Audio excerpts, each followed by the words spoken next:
Live from Fargo and serving you on TV, online, and on the go. This is Valley News Live at 5. Plenty of people were ringing in the new year last night, then taking an Uber or a Lyft to get home from the celebrations. But one driver who works for both ride-sharing companies in the FM area wants riders to beware of scammers.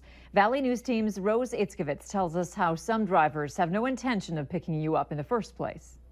Just a lot of drivers got hired on all of a sudden. There's like 3 times as many as there normally was. A big influx of drivers who were trying to get extra money, no matter how they did it. An anonymous Uber driver hears a lot of complaints from passengers, and he wants to make sure others are aware. Some of the drivers will just drive around in circles and then they won't pick up the passenger. He says the drivers do this, so the GPS shows they're in the passenger's area. But then the driver won't pick the person up. And then the passenger gets charged the $5 no-show fee. The driver says not only do his own passengers tell him about this, but he sees it when he's out driving too. I had noticed a couple cars sitting in a certain area that always seemed to be there and never left. And then I got a call from a passenger at around 5 in the morning that had to get to work, and I was his 5th phone call to get a ride. He says all a driver has to do is wait it out a few minutes before a customer is left with no choice but to cancel. Because they had to be somewhere, and the driver would actually collect $5, and the passenger would still have to try to find another driver. But he says there are some warning signs before you take a driver. You can kind of tell if a driver's actually in their car ready to pick somebody up because of the location. If you tap on the screen, when you enlarge the map with your fingers, chances are if you see a car sitting in an apartment complex or maybe in a housing area and it's spinning in circles, they're not actually out. They're just sitting in their apartment or something. An Uber representative tells us you can report a complaint within the app by pressing the help button after your ride is canceled, which brings us to the driver's last piece of advice. I always tell them, I said, you got to make sure you make that complaint, otherwise nothing will get done about it. In Fargo, Rose Itzkovitz, Valley News Live. If you have had similar issues with Uber, a representative asks that you report the exact area so that they can look into it. We have been dealing with a whole lot of bitter cold for what seems like a long time. Let's find out if there's any relief in sight. Hutch? No. It's almost laughable at this point, but painfully cold weather throughout the last several days has caused problems with power. Folks' homes getting cold, people sliding off the road, and it continues tonight, although I expect temperatures to not be as cold as we go through the overnight hours. The increasing wind speed will continue to cause wind chill problems. A wind chill advisory posted for tonight as opposed to a warning.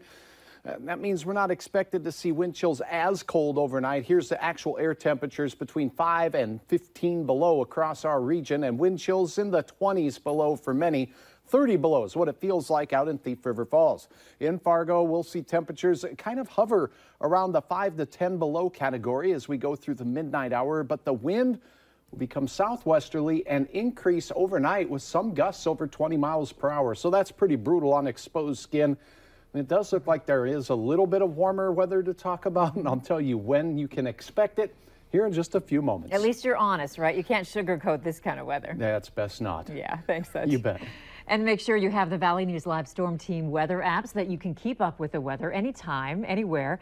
You'll get the latest forecasts and conditions so that you can plan your day. All you have to do is search VNL Weather in the App Store and download it for free. A 15-year-old Fort Totten boy is facing a DUI charge after crashing into 2 police cars and a parked car. It happened this morning in Devil's Lake around 5:30 a.m. No one was hurt. However, the Ramsey County Sheriff's Office says the 15-year-old tried to back a pickup onto the street and hit 2 parked Devil's Lake police squad cars. He then tried to drive forward and the car spun out. The young man then tried to reverse but hit another vehicle in the driveway, pushing it into a fence. The Sheriff's Office says all damages were minor. And a man from Breckenridge, Minnesota is facing drunk driving charges after a rollover crash on New Year's Day. The Richland County Sheriff's Office says 48-year-old Mark Virgil was on 183rd Avenue Southeast in Fairmont, North Dakota, when he lost control of his pickup. It happened just after 3 this morning when he slid into a ditch and rolled. He was treated for injuries at the hospital and was later arrested. Bismarck police have confirmed that the 52-year-old man who was found frozen under the I-94 bridge was not homeless. The man's body was found on Saturday morning when it reached 18 below in Bismarck. An autopsy later this week will confirm if the cause of death was due to exposure to the cold weather. Police are not releasing his name at this time. Also developing, violent protests push into a fourth day in Iran. The country's judiciary chief has now ordered judges to take strong action against those who damaged public buildings and other property. At least 12 people have been killed so far in the ongoing protests. Armed protesters have tried to take over police stations and military bases, state TV reported today. 2 demonstrators were killed during a protest in western Iran late Saturday. The protests began last Thursday over economic issues and have since expanded to several cities. Hundreds of people have been arrested. President Trump arrives back at the White House on the first day of the new year. Over Twitter, the president seemed to be rethinking U.S. foreign policy. NBC News correspondent Edward Lawrence explains what all this means for 2018. Hello, everybody. Happy New Year, President Trump spending New Year's Eve in black tie at an event he hosted at Mar-a-Lago in Florida. We're off to a very good start, as you know, with the great tax cuts and Anwar and getting rid of the individual mandate. The president wakes up dealing with another threat from North Korea, where its leader says he has the launch button on his desk and his nuclear missiles can reach the U.S. mainland. President Trump, so far, tight-lipped about it. We'll see. We'll see. North Korea also offering an olive branch, saying for the upcoming Winter Olympics, they are willing to send a delegation to South Korea for talks. The president with foreign policy on his mind today as violent protests ignited in Iran. The president tweeting they are hungry for food and for freedom. Along with the human rights, the wealth of Iran is being looted. Time for change. Former presidential advisors caution it might be better for the U.S. to sit this uprising out. We might taint this revolution and allow the regime to paint them as American proxies, which is the last thing they need. The president also tweeting about Pakistan, saying we have given them $33 billion in aid over the past 15 years, and they have given us nothing but lies and deceit while helping the terrorists we hunt in Afghanistan. Come on inside, folks. As President Trump talks foreign policy, he starts 2018 with high hopes.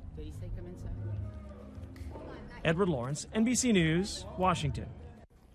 Next weekend, the president meets at Camp David with the Republican leadership, where he will discuss rebuilding infrastructure, immigration, and a long-term federal budget.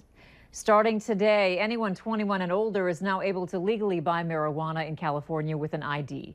San Diego dispensary Torrey Holistics started the sale at 6 a.m.